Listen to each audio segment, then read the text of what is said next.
নতুন বাংলাদেশ নির্মাণে ২৪ দফা ইশতেহার ঘোষণা করেছে জাতীয় নাগরিক পার্টি এনসিপি। দলটির আহ্বায়ক নাহিদ ইসলাম বলেছেন, ২৪-এর ৩ অগাস্ট কেন্দ্রীয় শহীদ মিনারে ছাত্র জনতার আহ্বানে সবাই মিলে যেভাবে ফ্যাসিবাদী শাসন ব্যবস্থাকে পরাজিত করে নতুন বাংলাদেশের স্বপ্ন দেখেছিল জনগণ, সেই স্বপ্ন পূরণে সেকেন্ড রিপাবলিক গঠনে ঐতিহাসিক ২৪ দফাকে বাস্তবে রূপ দিতে হবে। এনামুল হাবিব রুবেলের ক্যামেরায় মহিবুল্লাহ মহিবের রিপোর্টে বিস্তারিত। ঠিক এক বছর আগে ৩ আগস্টের এই দিনে লাখো জনতার উপস্থিতিতে স্বৈরাচার পতনের এক দফা ঘোষণা করেছিল বৈষম্য বিরোধী ছাত্র আন্দোলন। সেই ঐতিহাসিক দিনেই কেন্দ্রীয় শহীদ মিনারে জাতীয় নাগরিক কমিটির সমাবেশে নতুন বাংলাদেশের ২৪ দফা ইশতেহার ঘোষণা করেন দলটির আহ্বায়ক ২৪-এর গণঅভ্যুত্থানের নায়ক নাহিদ ইসলাম। গণপরিষদের মাধ্যমে নতুন সংবিধান ও বৈষম্যহীন গণতান্ত্রিক অন্তর্ভুক্তিমূলক কল্যাণমুখী সেকেন্ড রিপাবলিক গঠনের বিষয়টি তুলে ধরেন ইশতেহারে। আমরা শহীদ মিনারে আপনাদের সামনে দাঁড়িয়ে নতুন বাংলাদেশে আমাদের সেকেন্ড রিপাবলিকের ২৪ দফা ইশতেহার ঘোষণা করছি।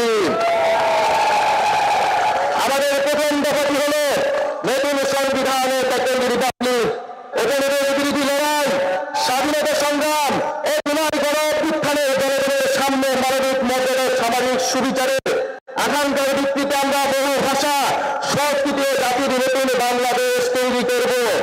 পুরাতন ঝেড়ে ফেলে আমাদের রাষ্ট্রের নতুন যাত্রায় আমাদের প্রথম অঙ্গীকার হচ্ছে গণপরিষদের মাধ্যমে একটা নতুন সংবিধান। জুলাইয়ের আকাঙ্ক্ষা পূরণে আমাদের এই নতুন সংবিধান এক নায়কতন্ত্র, পরিবারতন্ত্র, ফ্যাসিবাদী কাঠামোর বিলোপ করে একটি বৈষম্যহীন গণতান্ত্রিক অন্তর্ভুক্তিমূলক ও জনকল্যাণমুখী রিপাবলিক গঠন করবেন।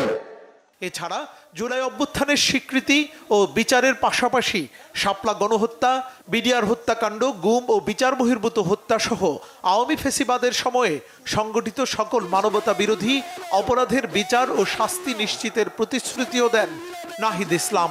রাষ্ট্রীয় প্রতিষ্ঠানের সংস্কার, আইন সংস্কার, সেবামুখী প্রশাসন ও দুর্নীতি দমনের বিষয়টিও উঠে আসে এনসিপির ইশতেহারে। স্বাধীন গণমাধ্যম, স্থানীয় সরকার, জনবান্ধব আইন শৃঙ্খলা বাহিনী গঠন, সার্বজনীন স্বাস্থ্য ও শিক্ষানীতি প্রণয়ন সহ ২৪টি ধারা তুলে ধরা হয় ইশতেহারে। আমরা চালু করব কমিউনিটি ভিত্তিক পুলিশের এবং মানবাধিকার কেন্দ্রিক প্রশিক্ষণ।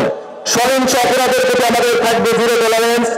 আমরা র্যাব বিলুপ্ত করব এবং আমরা গোয়েন্দা সংস্থাকে রাজনৈতিক স্বার্থে মানবাধিকার লঙ্ঘনে ব্যবহার বন্ধ করে সুস্পষ্ট আইন কাঠামো তৈরি করব। আমাদের সপ্তম দাবিটি হচ্ছে গ্রাম পার্লামেন্টের স্থানীয় প্রশাসন, স্থানীয় সরকার। মানুষ গ্রাম ছেড়ে শহরে চলে এসেছে, এতে শহরগুলোর উপর চাপ বাড়ছে এবং গ্রামীণ অর্থনীতি দুর্বল হচ্ছে। আমরা গ্রামের সক্রিয়তা পূর্ণ রেখে শহরের সুবিধা গ্রামে পৌঁছে দিতে চাই। এদেশের মানুষের কাঙ্ক্ষিত স্বপ্নের সোনার বাংলা বাস্তবায়নে জাতীয় নাগরিক পার্টির জন্ম বলে উল্লেখ করেন দলটির আহ্বায়ক নাহিদ ইসলাম। ঘোষণা করেছিলাম। মহিবুল্লাহ মহিব, বাংলা ভিশন, ঢাকা।